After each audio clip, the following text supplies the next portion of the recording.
যোৱাকালি নতুন দিল্লীৰ কনষ্টিটিউশন ক্লাবত এখন সভা অনুষ্ঠিত হোৱাৰ হৈছিল যিখন সভাত এই সোনিয়া গান্ধী তথা গৌৰৱ গগৈ ডাঙৰীয়াৰ প্ৰয়াত পিতৃ তৰুণ গগৈ ডাঙৰীয়াৰ বান্ধৱী সৈয়দা হামিদাই অসমীয়া মানুহক দানৱ ৰূপে চিহ্নিত কৰিলে ই অত্যন্ত গৰিহণাযোগ্য আৰু তাক তীব্ৰ গৰিহণা দিছে যেতিয়া অসমীয়া মানুহে অসমত যেতিয়া কংগ্ৰেছ চৰকাৰ আছিল তেতিয়া পূৰ্ববংগীয় মিয়া মুছলমান সকলে অসমত অনায়াসে প্ৰৱেশ কৰিব পাৰিছিল অনায়াসে প্ৰৱেশ কৰি চৰকাৰী ভূমি দখল কৰি লৈছিল বনাঞ্চল তথা পিজিআৰ ভিজিআৰ তেওঁলোকে দখল কৰি অনায়াসে দখল কৰিছিল তেতিয়া এই সৈয়দা হামিদৰ মতে অসমীয়া মানুহ দেৱতা আছিল কিন্তু যেতিয়া অসমত ভাৰতীয় জনতা পাৰ্টিৰ চৰকাৰ আহিলে ডক্টৰ হিমন্ত বিশ্ব শৰ্মা ডাঙৰীয়াৰ নেতৃত্বত এই সকল পূৰ্ববংগীয় মিয়া মুছলমানে দখল কৰি থকা বনাঞ্চল জনাঞ্চল আৰু চৰকাৰী ভূমি বনাঞ্চল তথা চৰকাৰী ভূমিৰ পৰা যেতিয়া তেওঁলোকক উচ্ছেদ আৰম্ভ কৰিলে যেতিয়া বাংলাদেশৰ পৰা পূৰ্ববংগীয় মুছলমান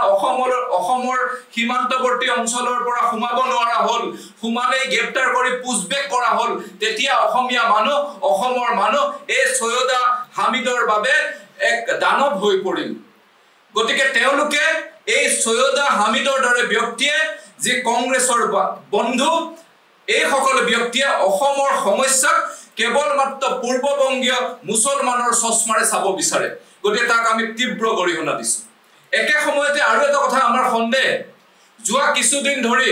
অসমত এটা গ্ৰুপে অসমৰ সেই অঞ্চলবিলাক যিবিলাক অঞ্চলত পূৰ্ববংগীয় মুছলমানৰ বসতি স্থল ধুবুৰী গোৱালপাৰা বৰপেটা মঙ্গলদৈ এই অঞ্চলবিলাকত তেওঁলোকে পৰিভ্ৰমণ কৰি আছে সৈয়দা হামিদ জৱাহৰ সিৰকাৰ ওয়াজেদ হাবিবুল্লাহ হৰ্ষমন্দা ফুজাব হাসিন আদি ব্যক্তিয়ে এই অঞ্চলবিলাকত জনসাধাৰণৰ লগত তেওঁলোকে কথা বতৰা পাতিছে তেওঁলোকৰ লগত মত বিনিময় কৰি আছে আৰু এই সকল লোকক লজিষ্টিক সাপোৰ্ট কৰিছে তেওঁলোকক সহযোগিতা কৰাৰ আমি খবৰ পাইছো যুৱ কংগ্ৰেছৰ একাংশ যুৱ কংগ্ৰেছী আৰু আমাৰ সন্দেহ এই সকল লোকে সেই যি পূৰ্ববংগীয় মুছলমানৰ সেই অঞ্চলবিলাকত যি জেইছে মহম্মদৰ দৰে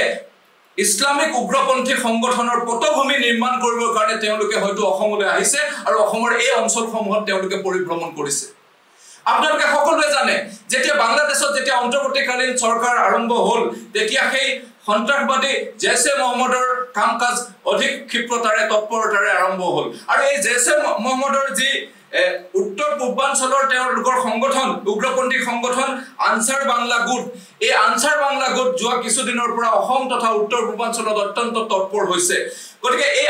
তাৰ প্ৰমাণ অসম আৰক্ষীয়ে যোৱা সময়ছোৱাত 60 জনকৈ অধিক এই আনসাৰ বাংলা গুটৰ উগ্ৰপন্থীক গ্ৰেপ্তাৰ কৰিবলৈ সক্ষম হৈছে গতিকে অসম চৰকাৰে ডক্টৰ হিমন্ত বিশ্ব শৰ্মা ডাঙৰীয়া যি সন্দেহ প্ৰকাশ কৰিছিল যে এই যে ইসলামিক উগ্ৰপন্থীৰ যি গতিবিধি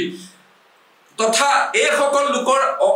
এই সময়ত অসমত যি তেওঁলোকৰ পৰিভ্ৰমণ এই পৰিভ্ৰমণৰ মাজত এটা সম্পৰ্ক আছে আৰু আমি সন্দেহ কৰো যে তেওঁলোকে অসমত আনসাৰ বাংলা গুটৰ যি এক্টিভিটিজ তাৰ এই এক্টিভিটিজ বঢ়াবৰ কাৰণে তেওঁলোকৰ সমৰ্থন যাতে অসমত বৃদ্ধি পায় তাৰ কাৰণে এই পূৰ্ববংগীয় মুছলমানৰ অঞ্চলসমূহ তেওঁলোকে ঘূৰা ফুৰা কৰিছে আৰু তেওঁলোকক অসমত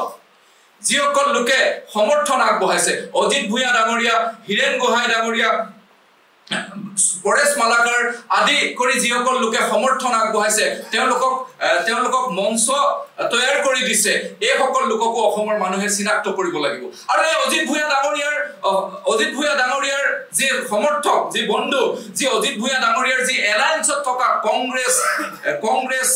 অজাপ আৰু ৰাইজৰ দলকো অসমৰ জনসাধাৰণে চিনাক্ত কৰিব লাগিব আৰু তেওঁলোককো চকু দিব লাগিব কাৰণ এই সকলে কেৱল মাত্ৰ